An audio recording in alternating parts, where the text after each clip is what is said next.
Well, good evening, everybody. You know who the real hardcore CFR members are who are here in late July. So it's great to see you all, and it's a real pleasure to be able to to invite here Gregory Meeks with us, our representative from the 5th District of New York, which includes JFK Airport. So you've all spent a lot of time in this district. Ranking member of the House Committee on Foreign Affairs, former and perhaps future chairman of the Committee on Foreign Affairs. I like that future. And we're really delighted to have you. So thank you for taking the time. Lots to discuss here. We'll talk for about 30 minutes or 25 minutes or so, and then open it up to questions. And Congressman has a vote and a meeting to get back to, and so we'll try and be very respectful of his time as well. You know, the council. First of all, Congressman Meeks is a new member of the Council on Foreign Relations. So welcome. Delighted to have you. Nominated by Alice Albright here in the front row. She came to make sure she didn't make a mistake, you know, nominating him. So, but look, we are, as you know, we're a nonpartisan organization. We really focus on the consensus around foreign policy wherever possible. Tell us where you think the bipartisan consensus is on American foreign policy these days, and what are the sort of prospects and limitations to it? Well, if I'm going to be transparent, it has changed some. By the way, this is on the record. I'm on the record. It's on the record. Please be transparent. In the last 6 months, there's, I think, plenty of things that we agree upon, or at least with me and a number of individuals on the committee. But I don't see the votes to follow that. And unfortunately, on the committee itself, we've not had many hearings where we had individuals from the administration come in so that we can do the work that we're supposed to be doing in a bipartisan way. So we've only had 2 members of the administration, one being Secretary Rubio, who had a mandatory requirement to appear. That was very brief and short. And then this last week, a deputy secretary. So I would say we are in still formation. We haven't traveled together in a bipartisan way yet. So I look forward to maybe doing that sometime soon with Chairman Mast. I will say that the bipartisanship of dialogue and conversation between me and Mr. Mast is there. We're having talks back and forth. We're trying to make sure on agreement in regards to how the committee moves forward together. We differ on various issues thus far, as you can see with reference to what recently happened with over 1,300 people being dismissed at the State Department and the dismantling of USAID and the rescissions of over $8 billion, you know, primarily all in foreign aid. So those are where we're having differences, where we had previously, you know, even when you look at the rescissions, the money that had been appropriated for various entities was done in a bipartisan way. And the vote to take that money away was done along party lines. We wanted to continue that agreement because it was done in a bipartisan way.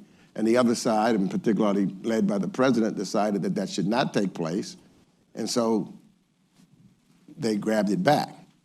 So I am hopeful that, because it's really important, I believe, for the United States, you know, that we travel together, because I think that when we do that, we can see collectively what is in fact happening on the ground and have mutual conversations, because in trying to make sure that it is not politics that's playing and taking a role in foreign affairs.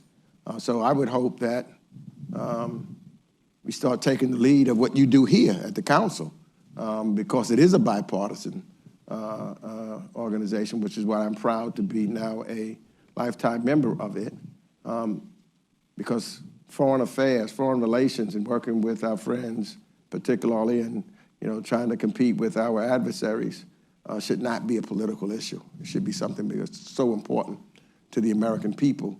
And I think it would help us overall because the American people, I think, get confused about foreign affairs. And when they see us bickering in this regard, it hurts them understanding the significance and importance, particularly of soft power. Well, let's talk about a couple of the issues, and we're going to come back, I think, to soft power and the American public. This has been an interesting week, for last week or so, when the president seems to have lost patience with President Putin, opened the door to Europe drawing down their weapons and replenishing them by purchasing American weapons. At some point, that $61 billion package that Congress approved during the last administration for Ukraine is going to run out. Do you anticipate that Congress is going to be asked and would approve another package of direct aid to Ukraine, or is this sort of way of going through Europe buying it on Ukraine's behalf the more likely outcome? Well, I certainly hope that we would approve additional funds to Ukraine. I will tell you that from the very first time that I visited Ukraine before Russia's invasion, what the Ukrainians said is, if you just give us what we need, we will fight. We don't need any American troops. We don't need anything else. Just give us what we need. And I remind people often, a lot of individuals thought that Russia would wipe out Ukraine in a week or two, a month at most. And here we are almost 3 years later. And as long as we were giving them what they needed, they in fact were pushing back and winning. Right. And it got to a point where I think that Russia was just trying to wait things out. And unfortunately, we gave in and stopped giving them what they needed. And that has changed the balance of the war. And so I am hopeful that the president and the rest of my colleagues in Congress, I know at least 12 of my Republican colleagues want to give Ukraine more money. So I would hope that, and I would 12 Republicans on the committee? on the not on the committee, just more generally. More generally. Okay. I know of 3 on the committee, and actually, if it was on the floor, I think just about every Democrat would vote for it, and all we would need is 3, so that we can pass it. But it's significant for Ukraine, and I think it's significant for our allies also, who are all together collectively standing for Ukraine and looking for the United States leadership in their end, because they're now doing all that they can, but they can't do it without the United States and our leadership and us participating. So I would hope that we step up and do and work collectively with our allies. Let's talk a little bit about the Middle East, where the security situation's changed fundamentally since October 7th. We had the recent attacks, the bombings in Iran. Do you expect there to be a negotiated agreement at this point between the U.S. and Iran? If so, what does that look like? And if not, are we likely to see more bombing in the future if Iran continues to try and build out its nuclear capacity? It is my hope that we do and utilize diplomacy. I don't think that we can be successful ultimately without diplomacy being a huge part of that. I understand and that, and we all agree that we could not allow and do not want Iran to ever have a nuclear weapon, because that would change everything for almost everyone. That's why with our allies, and in this case, at least previously with the JCPOA, even some of our adversaries, we're all together, because that is something that is in everyone's interest, is to make sure that Iran doesn't have a nuclear weapon. And as we can see from this initial strike, which, we didn't want to jump for joy and say it's over, that there's still questions of where some of the enriched uranium may be and how much is it and what it could be utilized. So to resolve all of those issues, to make sure that they don't have a nuclear weapon and will not get one, it has to be dialogue and conversation and diplomacy that takes place. I was one that was in favor of the JCPOA because of that fact. It wasn't the United States alone. It was us and our allies, as well as China and Russia, that was working together. And the most important thing was that we had the IAEA, who had eyes inside of Iran, so that we could check and verify what was or what was not going on. And I think that's the way that we need to move now. So the threat of utilizing force is always there if necessary. But I believe that if we do not engage diplomatically also, that we will never get to where we really want to get to. Do you think for an agreement to pass Congress, it has to eliminate any enrichment program in Iran, or can Iran still have the possibility of enriching for peaceful uses? Well, and that's a good question, because what I'm doing with some of the members of at least the Democrats on the committee, is talking to some nuclear scientists to see where we are with reference to at what level of enrichment the uranium has to be so that you could have access. Some say 60% and higher. Some say it could be lower. So I want to go through that. I understand that we've got to know that Iran should have energy, but it's got to be where we have someone that's there watching, knowing what is being produced, where it's being produced, getting rid of, as part of the JCPOA, had a number of things that was removed from Iran so that they would not have access to it to enrich. So I think that we should still move in that direction, not just, because he's always, as President Reagan said, trust but verify, and we've got to be in a position to do that, to make sure that they could only utilize it for civilian purposes. Let's jump to Asia. How concerned are you and your colleagues about the potential for China ultimately to invade Taiwan, and about the possibility of them taking actions quite a bit short of invasion, but could still basically force Taiwan to reunify with China? I think that Congress in general is very focused on it. I think that President Xi is observing what we do now. I think that is. He's looking at what's taking place with Ukraine, for example, and how much we will stand behind Ukraine to get a temperature of where the United States is in regards to protecting Taiwan. I think that one of the things that President Biden did do that was substantial, not only in Europe but in Asia, the Pacific, was to get our allies there together and working together. I mean, it was a big deal, for example, getting South Korea and Japan to talk and work together, and thereby also understanding the threats to Taiwan, and then having the other countries in the region all working together. When you've gone to the Shangri-La Defense Council, that they listened to talk to what was taking place, and the opportunity that I had in speaking to the various defense ministers, substantial, and they all are together to counter the threat of China, either to themselves, going all the way to Taiwan. You've been long involved in trade issues when we first got to know each other. Let's talk a little bit about China, though, and economic security. What role do you see for export controls and foreign investment constraints and industrial policy going forward? Do you feel like there's a balance to be struck? Where do you think we are in how we use these tools to ensure that we're achieving national security through our economic tools? There's definitely a balance to be struck. I think that, again, you don't go to one extreme to the other, but there's a balance that you can do, because we want to be competitive with China. At the same time, we've got to make sure that we protect our own national security, and so that we're not giving away things that would endanger us. And I think that there's a way of which we're doing it now that we need to continue. I don't think, there was a chip just last week where the president decided to waive trying to get a trade agreement. The chip may not be substantial, but I don't want us to use tariffs or to get a trade agreement to put our national security at risk. And we're giving away something that could sustain us and keep us protected. So I think we got to weigh that balance.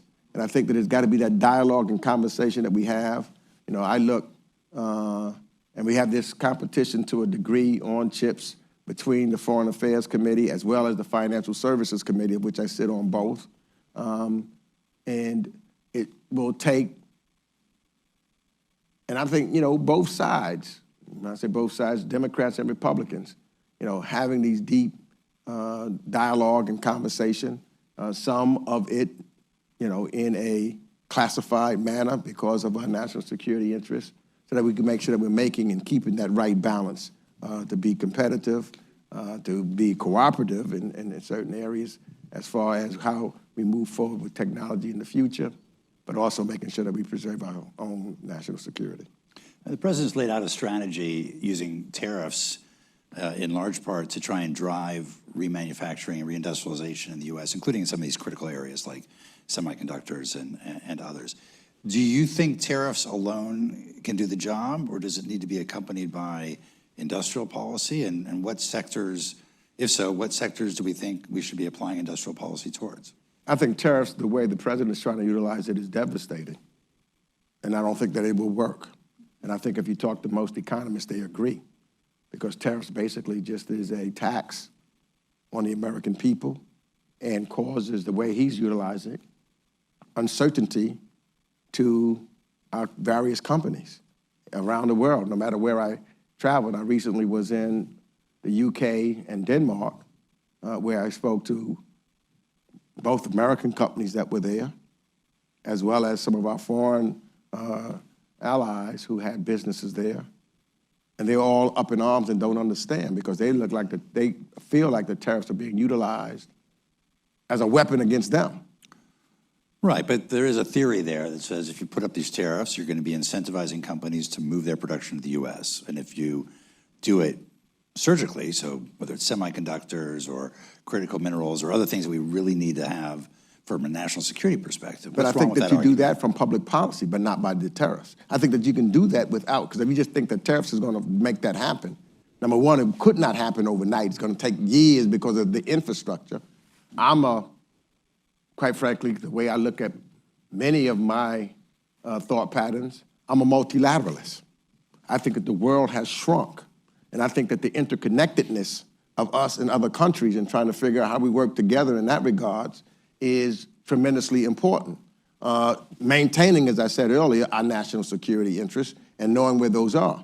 And driving back those companies based upon our policies that we put forward, which is what I believe gives incentives for individuals to come back to the United States of America. When you look at those individuals who are our hardworking American citizens, and if you look at their ability to get a job done in a timely fashion and the quality of the work that they put together, I think that when we do that, that incentivizes individuals to come and make sure that we are manufacturing in the United States. But I also recognize that some of the parts, some of the critical minerals that is needed is not here. So you're going to have to get some things from someplace else. And that's why you got to try to work collectively together to figure these things out, because sometimes if you don't, then you will cut off your nose to spite your face. And so you've got to make sure that we're working collectively in that regards, having that understanding as we move forward. You call yourself a multilateralist. When you go back to your district and you're having town halls, you're meeting your constituents, how do you explain to them why it's important for the U.S. to be engaged internationally and this interconnection between what goes on abroad and what goes on at home? And why do a lot of elected politicians seem to have difficulty bringing their constituents along with them on that issue? Well, I think that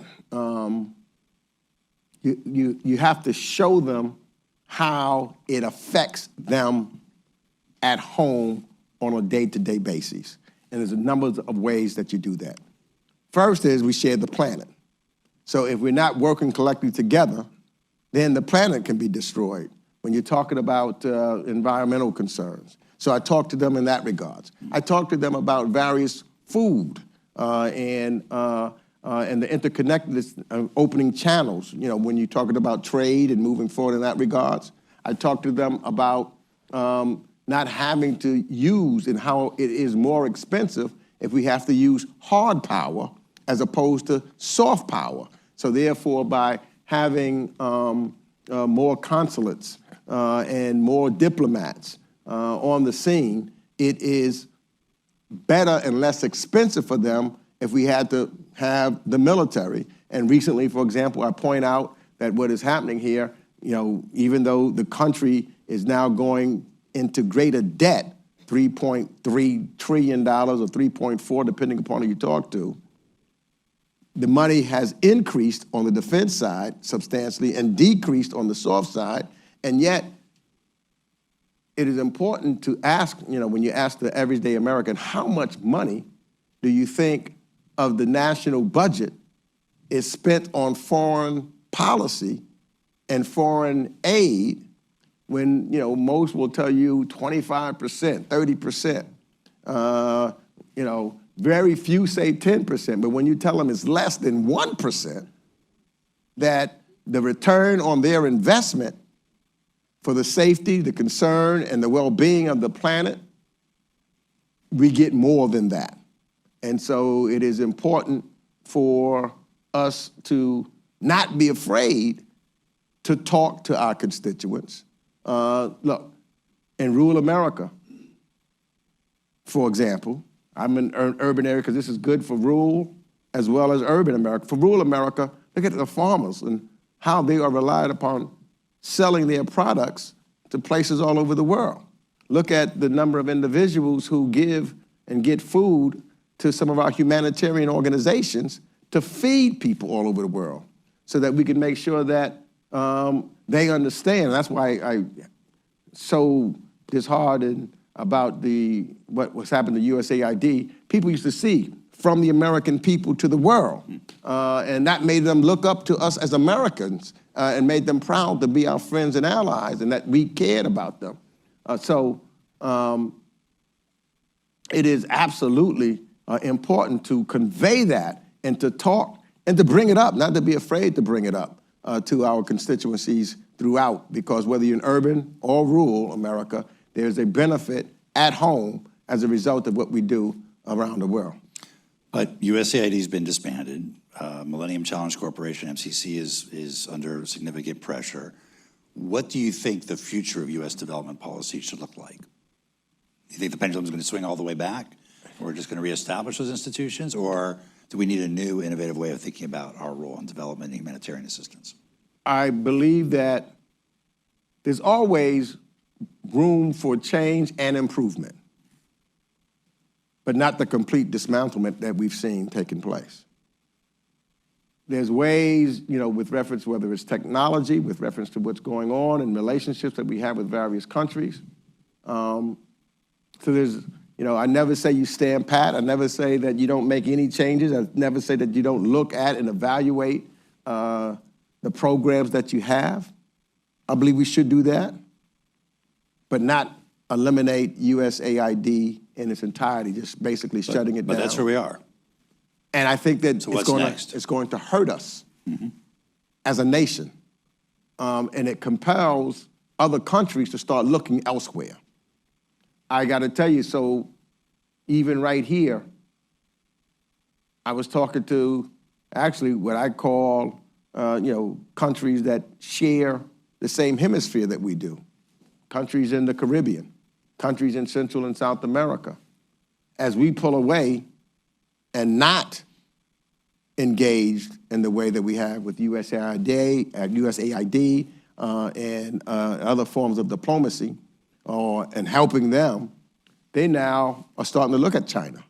And they will look elsewhere to see what they can get from someone else and not be dependent upon the United States of America, because they are thinking about what their need is. I always give this story.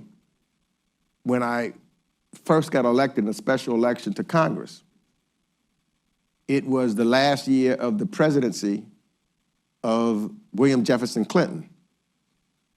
And I knew at the time that I wanted to be on the Foreign Affairs Committee, and talking a large part to the late, great Charles B. Rangel, who helped get me on. But so at that point, I remember going up, I had the opportunity, almost unbelievable to me at the time, to go to the Oval Office to talk to Bill Clinton, because he really wanted me to go to China to see about, trade with China at the time, et cetera.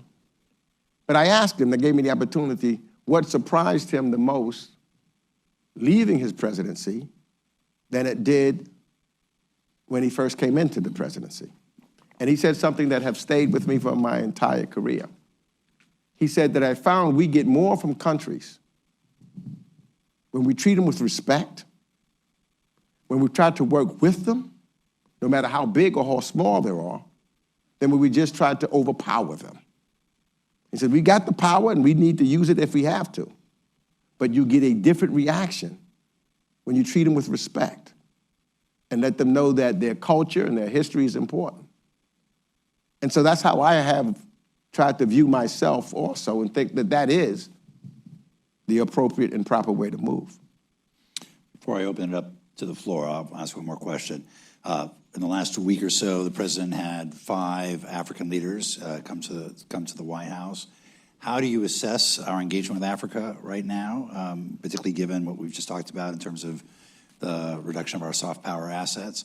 And what more could we do right now to ensure that we can pursue our strategic objectives vis-a-vis Africa? Yeah, I think that, when I was the chair, one of the first things I wanted to do was to put Africa and other countries that really had not, other countries on the continent, and other countries even in Central and South America that were not on the front burner, I wanted to put them to the front burner so that we could start having that dialogue and conversation with them. They're on the continent of Africa, the youngest and the fastest growing continent, with all of the minerals and things that we badly need. And so we need to continue to do what we have been doing, but we also need to make sure that we're trading with them, because if you talk to many of them, they say they want trade and not aid, just aid, and we need to move forward. So one of the first things that we need to do with them is to reauthorize AGOA, for example. I think that's tremendous for us not to have done that yet, or at least moved forward so that we can get it done. That is something that has to be very high on our list, and they're looking at what we do or what we don't do in that regard. I think that we need to engage, with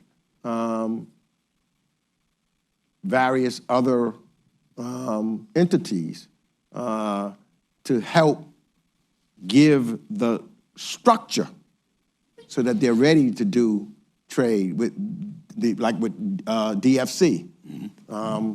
That is strong to move forward. To deal with the Millennium Challenge, that is strong so that we can deal. That puts them, and they were all trying to be a number of those countries, that helps them with their government, because good government, et cetera, and building, it gets those in those programs. It helps them with trade, it helps with development, it helps us, have a back and forth with the continent and the countries that they're on. So I think those are the directions that we need to continue to move forward. I hope, I put into law when I was the chair, the African Summit, to make sure that it would be a biannual time that we meet with the African countries so that we can talk about what we do and what we've committed to and other opportunities, and bring the private sector involved also, because I think they need to be more invested and involved in the private sector on the continent. Most of the countries that I talk to, they're just asking, can we meet some of the private sector so we can figure out how they can be engaged? So I think that's the way that we can have a better relationship with the continent, and thereby have a better future for all of us. Terrific. All right. Let me have Will, third row. Thank you, Mike. Will Davis with the United Nations office here in Washington. And since we're on the record, I did not plant your question about justifying multilateralism, but I thank you nonetheless. Congressman, thank you for you and your staff's leadership in making sure that the U.S. engagement at the UN remains robust over so many years. I've got a little bit of an inside baseball question for you, though. When I'm up on the Hill, I hear talk about the committee producing an authorization bill. And this is no small thing, given the chairman has talked about narrowing the number of pieces of legislation coming out of the committee, and you cited the reorganization of the State Department. Any way you can give us a preview of that legislation? This would be a really good opportunity to make news, if you like. Got Hans Nichols there in the back row, ready to write it up. Well, as all things are, a lot of it is closely held. because I do not know what's important, actually, to the chairman. There's this process that is taking place now that we are all putting in suggestions and ideas in a portal, and he has been actively trying to get Democrats to participate and to put our suggestions and ideas in the portal. So we now then have those discussions. Hopefully we'll find out soon what their priorities are. We can easily articulate some of what our priorities are on the committee, and then we'll have a negotiation. But I do think state authorization is really, really important. I have concerns because of the cutbacks that I've seen that the chairman is for, you know, and it looks as though, and then when I hear him talking about State Department, you know, sometimes it seems as though he doesn't have the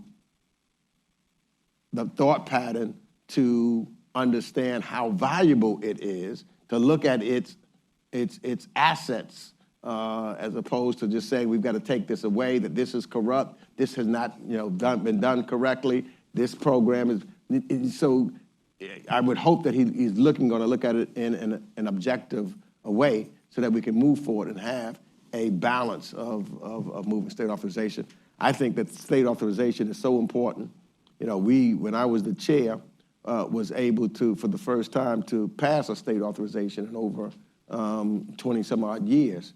But I think that we should get to a point, just as we are with NDAA, that state authorization and its budgets are just as important, and I think should be on its own merit. We shouldn't have to go through NDAA to get a state authorization passed. It should stand on its own merit and have that kind of debate therein. It is tremendously important. And I think that if we did that, I think that it would also further us having the conversation with the American people for them to understand why foreign aid and the State Department is really important. If we lifted it to that level, I think that helped lift it to the level of also for the American people. If we don't look at it that way, then how can you really expect the American people to do it? Here in the second row.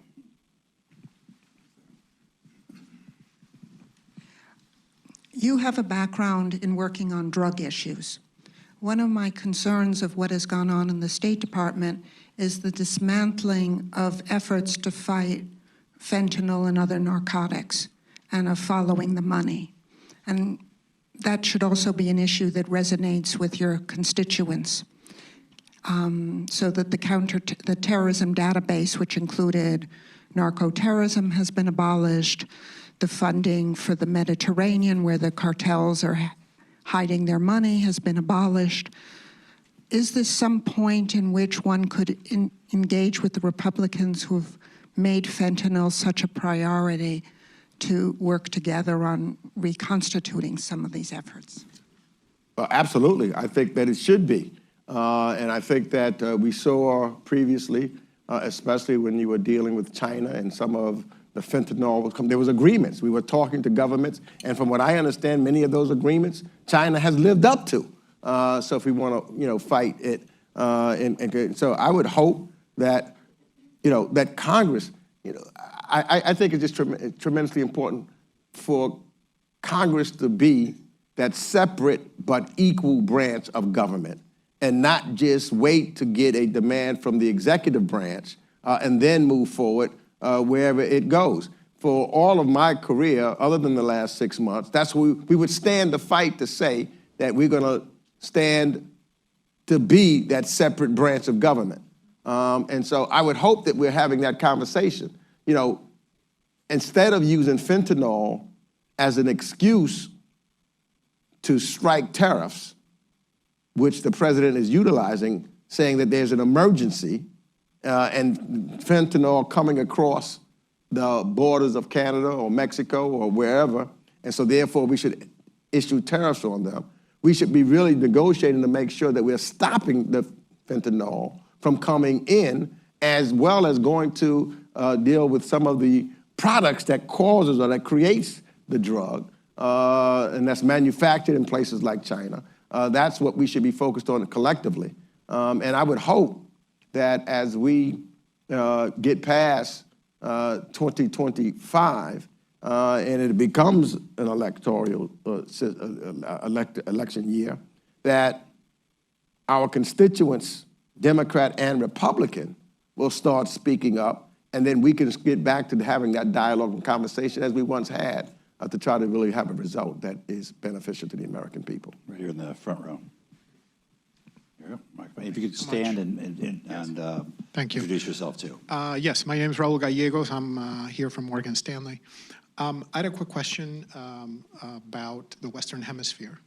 I wanted to get your assessment as to how you foresee this administration, or what steps do you see them taking to counter or to act against influence of China in the Western Hemisphere over what remains of this term. And also, one of the hot spots has been Venezuela, where oil licenses have been, eliminated. I wanted to get your sense of what, in your view, is the end game, and where do you see that evolving? Because so far, oil production remains the same, and the regime is still in place. So, just in those 2 points, what your thoughts are. Thank you. Thank you. I'm very concerned about some recent activities with Central and South America, because I think we're driving them toward China. I don't agree with anything that Nicolas Maduro does in Venezuela. I think that in Venezuela, we were doing this at some point. We were having dialogue and conversation. I was part of that, to be quite frank with you, and trying to see if we can get and remove Nicolas Maduro, have an election where the people of Venezuela will truly have a voice, and move forward in that regards, and figure out, let him go somewhere else or whatever it is, so that the voices of the people of Venezuela is finally heard, because their voices are not heard at all right now, and we need to focus on getting it done that way. And I thought that at one point that we were moving in that direction. I have not seen that kind of dialogue and conversation taking place recently. I would hope that we do get engaged there. And I think that is important, because you look right next door to Venezuela. And again, I don't agree with some of the policies of that Colombia and President Petro is putting forward right now. But I do know that they are cooperating with us in regards to narco trafficking and various information in that regards. But that relationship seems to be getting a little shaky, and so we can't afford to have that break off, and we can't keep threatening Brazil, who, because of their local politics and how they want to deal with their president, to say that's why you're going to get 50% tariffs if you don't do something in regards to their former president and what they're looking to do there. That's not the way to go. And I think that a number of other countries there are not satisfied with how, and the people, when you start taking away TPS status of individuals that are here, that is noticed by some also. So we've got to change moving in that direction in my estimation. I think that, quite frankly, I do see some dialogue and some movement starting to take place with some, especially with the TPS, and talking about Venezuela and the Venezuelan, because it affects Florida in a very big way. And so I'm starting to hear that.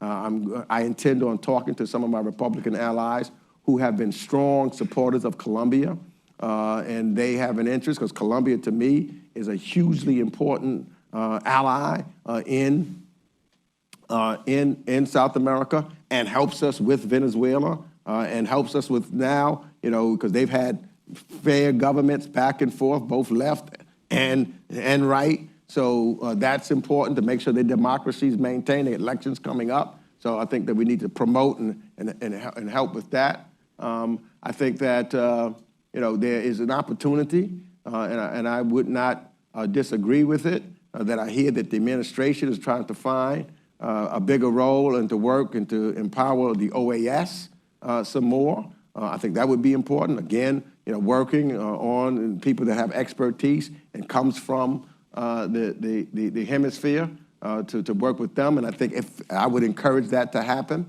so that we are talking and having dialogue with them. So we're not off the cliff with them yet. There's opportunities that I see. I think that, again, when I was the chair, I wanted them to be on the front burner because we share this hemisphere. So we do not need them starting to reach out to China or Russia or Iran or any of our adversaries in that regards who are looking for ways to get in on our hemisphere in that regards to take advantage of whatever break that we have with any of those countries. So we should be trying to solidify those relationships even tighter and make us more interdependent in that regards so that we can lock out and won't have them encouraged to look elsewhere for where they can get the kind of support that they need for their various countries in that regards. Let's take a question from our virtual audience. We will take our next question from Alexandra Bell. Thank you so much for speaking with us. As may have been reported, the entire Office of Multilateral Nuclear Affairs was riffed last week, and it sort of was not as covered as some of the human rights and democracy cuts. These were people responsible for efforts to ban explosive nuclear testing, the production of weapons-grade fissile material, people working on nuclear disarmament verification, experts that simply cannot be replaced. So I was hoping to hear a little bit about what Congress is planning to do to help those and of course the others who are riffed, but particularly make it clear to Secretary Rubio and the State Department in general that the United States is still supportive of multilateral nuclear risk reduction. Thank you. I am absolutely devastated about the firings, those who were riffed in the State Department, particularly around nuclear weapons. We are losing patriots who love this country, who've made sacrifices for this country. I am, and I did ask Secretary Rubio when the one time that he came before our committee, and I asked him, what happened to Senator Rubio? Senator Rubio respected the men and women of the State Department. Senator Rubio traveled as I did and saw the work that they were doing on the ground. Any member that really traveled and they went out and they saw what the State Department and USAID were doing on the ground, they all came back with admiration. We talked about it. They were proud. Senator Rubio was proud. In fact, I thought that some of them would be spared because I did share with a number of the emails and the texts that I was receiving from many of those that did not know whether they were going to be riffed or not, who were stuck all around the world. They were in their mission, did not know what was going to happen. Families someplace, told to stay home. Some did not know how they would get home because they didn't have money to do it. So I'm devastated. And I'm hoping, because at this point, that somehow Senator Rubio comes back and advises and tells the President of the United States that this is a mistake. It is horrendous. I mean, I could use another word, but what is taking place in that regards? There's no, look, even for the future, here's what I'm worried. When you think about the talent that we've lost, those 1,300 people, the talent that we lost, even if we have some new people come in and down the road, who's going to train them? Who's going to give them the knowledge that they need? Who's going to mentor them? They're gone. We have lost valuable members of the United States citizenry who made sacrifices, who love this country, whether you're a Democratic president or a Republican president, no matter what the administration. Each administration, and rightfully so, have their priorities, and these men and women took the priorities of the President of the United States and carried them forth faithfully. And for them to be treated the way they were, there's just no excuse for it. And I'm devastated about it. And I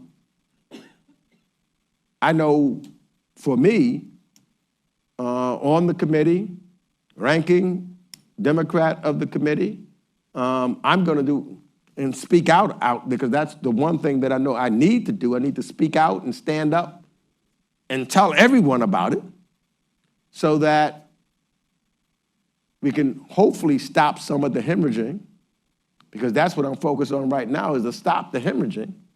And that's why these rescissions that we voted on last week, you know, is causing more blood to be lost. Because I look at our continent, our hemisphere, and in Africa. On the continent of Africa right now, unbelievable to me, China probably has more consulates than we do. That's a problem. That's where we're supposed to be competing over the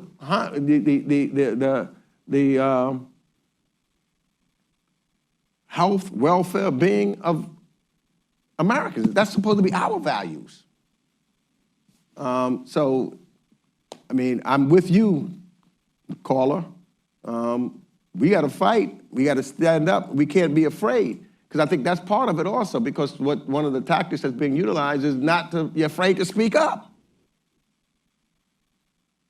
And I think that that's not a partisan issue. We need both Democrats and Republicans and independents, everybody, to just speak up, because what we're talking about is not politics. We're talking about the best interests of the United States of America and this globe, on this globe, in this world that we share with everybody else. Let's go way in the back. Hans Nichols, also a recent new member of... Thank you. Hans Nichols with Axios. Mike, thank you for doing this. I want to say thank you, Mr. President. But to the Congressman... only my children are required to call me. Your Excellency, yes.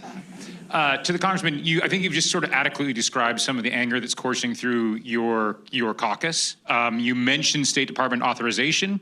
You talked about the need to fight. I was wondering if we could talk about the appropriations process. And if you think the anger is such that it will force, it's more of a Senate question, but let's pretend you're in the Senate.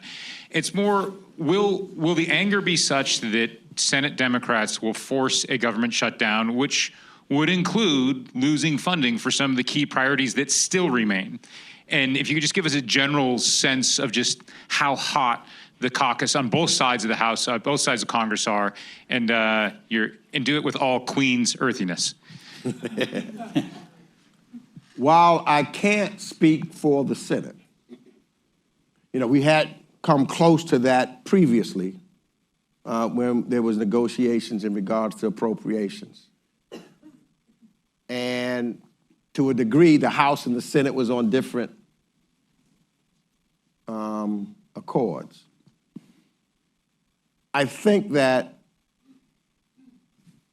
there are now this continuing dialogue between the two that whatever we do, we're going to be united. And, you know, still try to talk to our Republican colleagues so that we are part of the process in appropriations. You know, previously, you understand when you are in the minority that you're not going to get everything that you want, but there's still a negotiation and there's an agreement. So whether it's the Democrats in the majority or Republicans in the majority, there's some negotiation. You know, oftentimes here, we don't even know what's in the appropriations bill to the last second. But I know that we're going to continue to talk together. And I know that we do have to, at some point, you know, make some hard stands.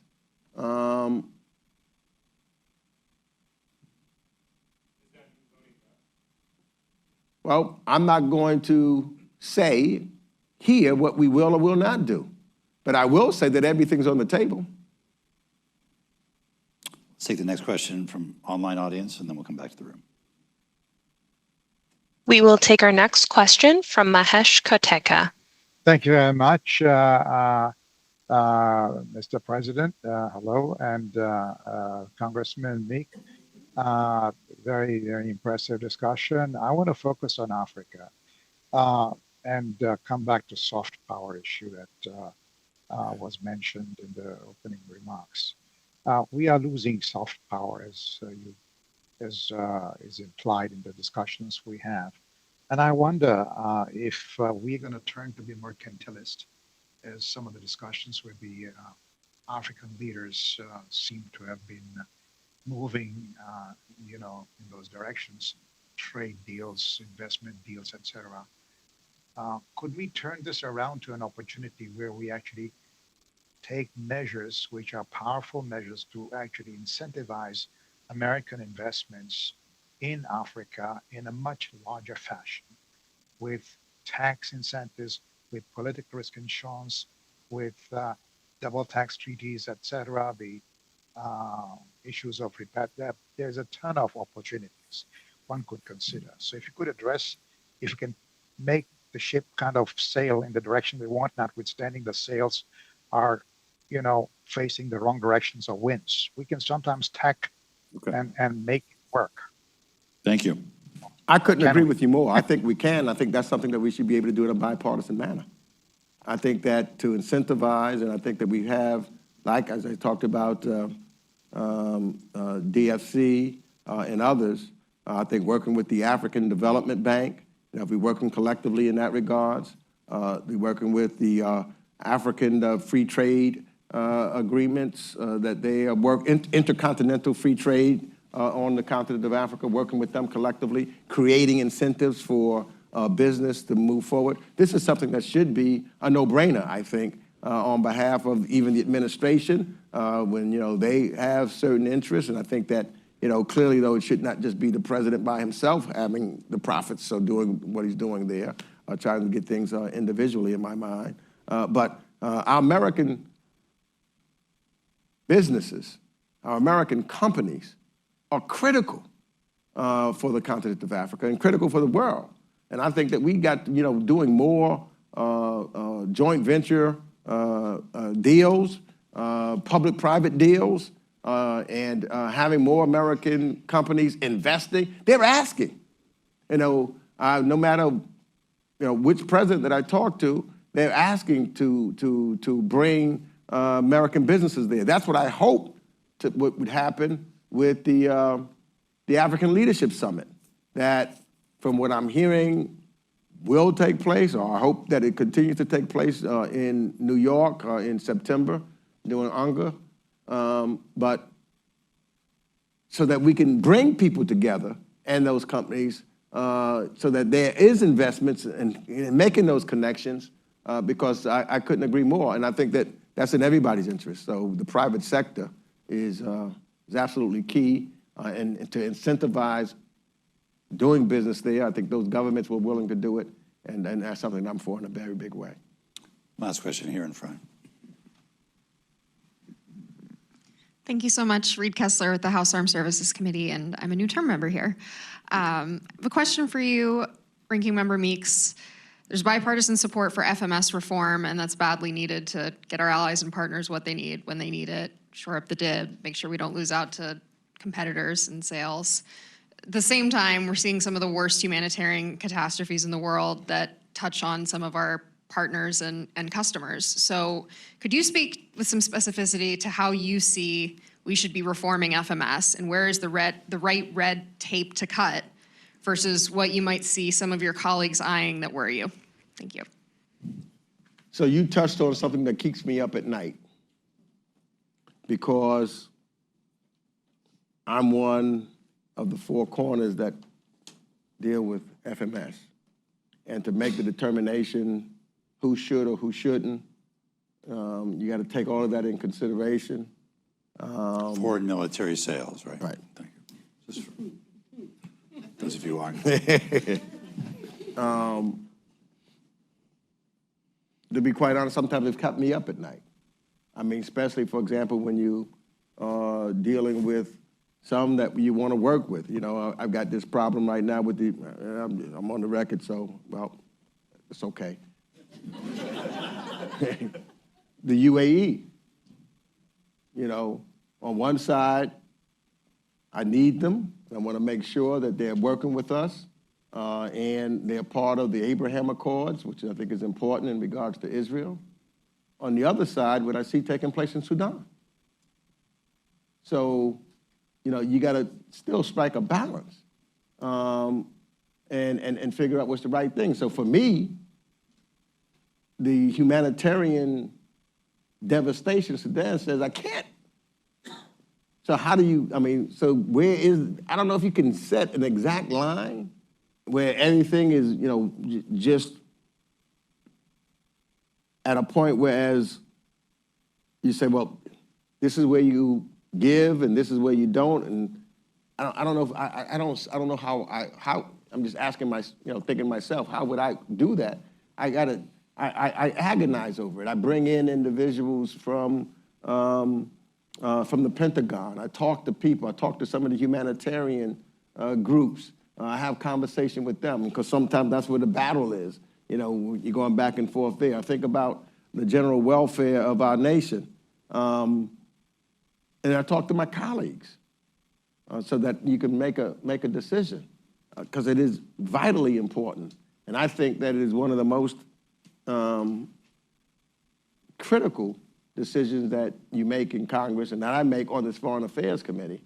So it is agonizing. So I can't say to you, this is what I think absolutely. I've got to take it by the circumstances of which we have to deal with, and just try to get as much information that I can to try to make a determination, and then talk to my other three corners and see if we can come up to an agreement on what we will and what we will not do.